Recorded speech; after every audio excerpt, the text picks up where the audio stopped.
Well, thank you to this great panel. I want to thank my colleague, Senator Kaine, for organizing this and leading this. We're about to consider the worst piece of legislation ever introduced in the history of the United States Congress. And it's been made worse over the last several weeks by my colleagues. I think the theme of the bill is take from the needy and give to the greedy. And that's the bill. But there's some details that we could talk about. The key targets for their funding sources for the tax cut, and that's what this is about. They have a tax cut number, and then they said, find anything you can so we can cover that number. Medicaid, SNAP program, and then, by the way, simultaneously they're taking apart the Department of Education. That seems to me the worst possible way to raise children in any country. Poor health care, poor nutrition, and probably very poor education as a result. In fact, there's an overlap. In the state of Rhode Island, Medicaid contributes $34 million a year to our education system so that we can educate young children who have serious medical problems. So this is going to be a real bad thing for Americans everywhere. But let me get a couple of questions, if I might. Mr. Linden, we're focused here in Washington on all that's going on, but eventually this is going to present every state in the country with a huge dilemma. How do they fund these now unfunded mandates? And what's going to be the extent of that?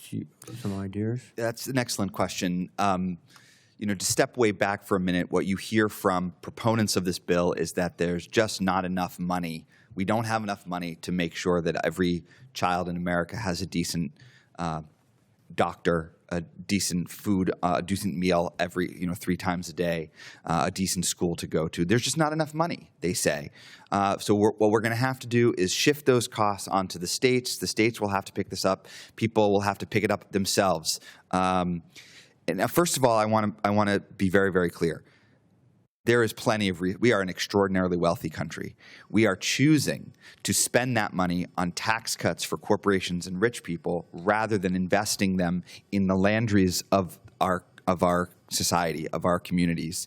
That is where we should be investing those dollars. Instead, we are giving them to tax breaks to billionaires and corporations. So don't let anybody tell you that these things are unaffordable. We have plenty of resources. We are choosing to spend it on tax cuts.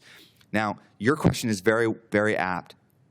Proponents of this bill will say states can pick up the tab, but that actually suggests that states will have to raise taxes or cut benefits to make that happen. And many of the analyses that I cited at the beginning assume that states will pick up some of those tabs, but that could be wrong. Many states will not be able to do that, and the consequences will be much larger than what we currently are estimating. So the basic truth here is we could absolutely afford to not only maintain the services of Medicaid and food stamps, but improve the services in some of the ways that you've heard today that really could be improved if we simply asked wealthy people and corporations to pay their fair share in taxes. Instead, this bill goes the exact opposite, massive spending on tax cuts for rich people and corporations, and then says, well, we don't have enough money to pay for Landry's services or for women who have been diagnosed with breast cancer, and that's unconscionable. Now, one of my concerns looking at my home state is they're going to have the worst choice possible. We already have great pressure on our medical system for many reasons, lack of doctors, different combinations. But my colleagues or former colleagues in the state, I was going to say, well, what do we save? Our healthcare system? Or do we save our education system? Because, in fact, I have these images when I was going to school, which was in the last century, and there was always 2 or 3 kids in the back of the room, and their whole job was to stay quiet and don't upset the nuns, I had the nuns, they were special education students, et cetera, but they didn't understand it back then. We didn't invest in it back then. Now you have classes in which these young people can find their talents and go off and do great things. So I think we're putting the states in a position where taxes will go up, and many other things will go up. But thank you. And I just, Charlotte, thank you for being here today. And, you know, and Landry, thumbs up. You have private insurance. Correct. But Landry needs Medicaid. And can you kind of give a rough idea of what Medicaid does for your family? Yeah, absolutely.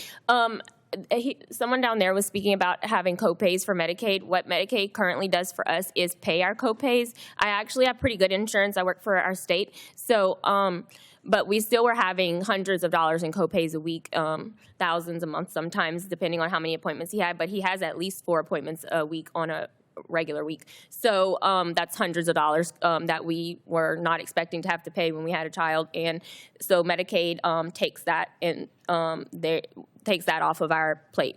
And that was a huge burden last year. Huge. Well, here's the problem, I think, and I'll pose this as both a question and a conclusion. When you subtract all this money out of the healthcare system, Medicaid and other funding, private health insurance will, this is just arithmetic, they must raise rates. So you're going to find yourself in a situation where you don't have Medicaid help and your private insurance is going up.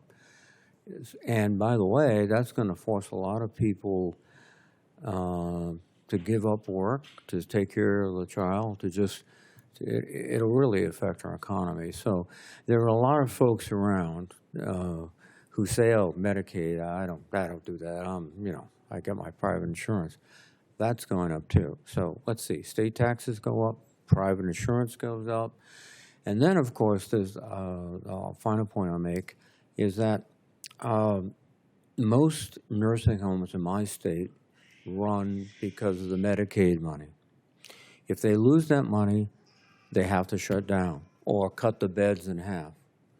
And you've got a lot of people who, you know, fairly well-to-do folks who have been strategizing to get mom in the nursing home because that's the best place for her. Well, you know, no bed, sorry.